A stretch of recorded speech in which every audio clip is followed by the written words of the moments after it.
जंगल में मुफासा नाम का शेर और उसका बेटा सिम्बा रहते थे और काला नाम का एक बाघ सियार रहता था।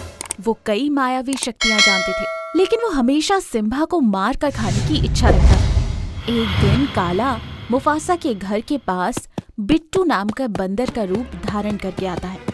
महाराज, मुझे भूख लग रही है, क्या आप खाने के लिए कुछ दे सकते हैं? तुम मुझसे क्यों खाने का पूछ रहे हो? तुम खुद ही किसी पेड़ पर चढ़कर फल काट कर खा सकते हो। महाराज, वो मुझे मांसाहार खाने का बहुत मन हो रहा है। लेकिन बंदर तो मांस खाते नहीं। आपके बेटे का मांस खाने की इच्छा हो रही है। मेरे बेटे का मांस खाएगा? लगता है तेरा दिमाग खराब हो गया। अब तेरी खैर नहीं, तुरंत यहाँ से चला जा, वरना तेरी जान ले लूंगा। तो मेरे हाथों से मरने को तैयार रहना। ये कहकर वो तुरंत वहाँ से एक मायावी सियार के रूप में बदल जाता है और मुफासा पर हमला करके उसे एक पुतले में बदल देता है। उसके बाद वो सिम्बा पर हमला करने निकल पड़ता है। इतने में सिम्बा वहाँ से भागकर दूर चला जाता है, फिर एक पेड़ के पीछे देखता रहता है। वो मायावी बाघ सियार कुछ देर तक सिम्बा को ढूंढता है, लेकिन सिम्बा उसे कहीं नजर नहीं आता।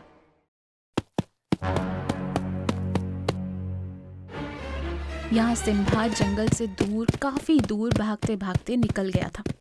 इतने में एक ज़ॉम्बी घोड़ा सिम्बा के पास आता है। उस घोड़े को देखकर सिम्बा बहुत डर जाता है। घबराओ नहीं सिम्बा, मेरा नाम कारा है। मुझे भी वो मायावी बाघ सियार ने इस तरह कर दिया और इसलिए मैं इस समस्या का समाधान ढूंढ रहा हूँ। मेरे पिताजी को भी उसने पुतले में बदल दिया है, मुझे उन्हें भी सही करना है। मैं वही मार्ग ढूंढ रहा हूँ। इस तरह दोनों समाधान ढूंढते हुए जंगल में कुछ और दूर जाते हैं कि उनको गोलू नाम का एक राक्षस मिलता है।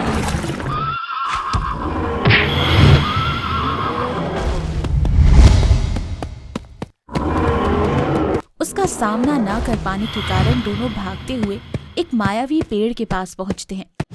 फिर पेड़ से कहते हैं, हे मायावी वृक्ष, हमें उस राक्षस से बचा लो।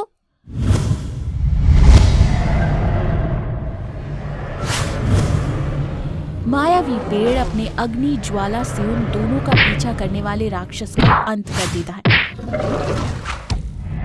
ये सब देखकर सिम्बा पेड़ से कहता है, हे मायावी पेड़, हमें उस राक्षस से बचाने के लिए बहुत बहुत धन्यवाद।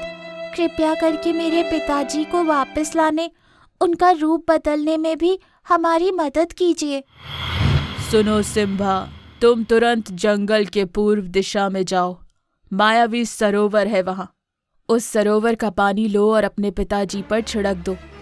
ये सुनते ही सिम्बा और कारा तुरंत पूर्व दिशा की ओर जाते हैं, फिर मायावी सरोवर को खोजते हैं।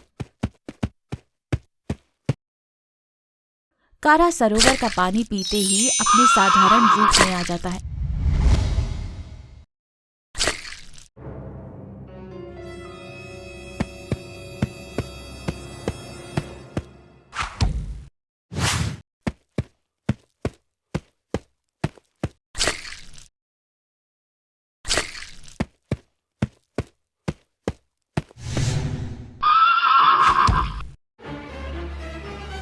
और सिम्बा वो पानी ले जाकर अपने पिता के पुतले पर छिड़क देता है।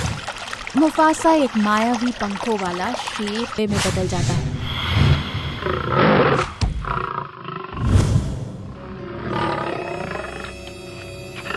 और काला के पास जाकर उस पर हमला करता है।